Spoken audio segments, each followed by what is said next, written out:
It was about 10 o'clock when the drugs started kicking in. The patterns on the wall began to move, and I knew it was beginning. I shut my eyes and prepared for what was about to happen. Fractals and sacred geometry filled my vision. Landscapes began to develop in front of me. The walls of reality were crumbling. Suddenly, I was floating through space. My mind felt alive like it had never felt before, like new connections were being made. And it was like I was finding missing pieces to the puzzle. And then suddenly a spiraling wave of fractals began to form. So many vibrant colors it felt like my brain was being seared. My entire existence was melting away. The shapes slowly started taking form. Entities began appearing, one by one, taking form until one formed directly in front of me. It was a giant and scary. And yet, I didn't feel scared. It asked what I was searching for. When I began this journey, it was because something was missing, I said.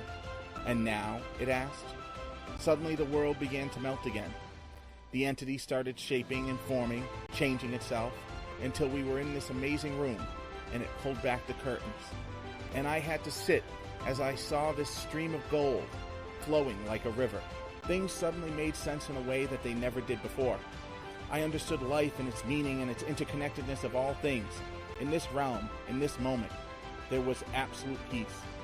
And then, the entity said, "That is a glimpse. Do you want to know this joy forever? Because it cannot be achieved in this state." "Then how can it be achieved?" I asked. "Through love and acceptance of all things," it said.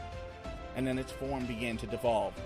Soon I found myself traveling back through space. And then I was back on my couch. The walls were still melting. It would take another hour before things would get back to normal. There was a feeling of joy and peace, but it didn't last.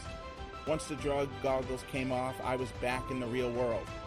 As Ram Dass once bemoaned, "You always come down." Psychedelics have a lot of benefits. They can help people in a lot of ways, but for almost everyone, they won't produce enlightenment, at least not permanently. In fact, psychedelics can be a double-edged sword, leaving you chasing the psychedelic experience and confusing it for enlightenment, when enlightenment is so much more. This is why you want to be careful, because there are natural ways that can create permanent change and create a permanent state of enlightenment, a high you never come down from. But psychedelics can give you a peek behind the curtain and let you know what is possible in your mind. So as anything in life, the choice is yours in what you do next.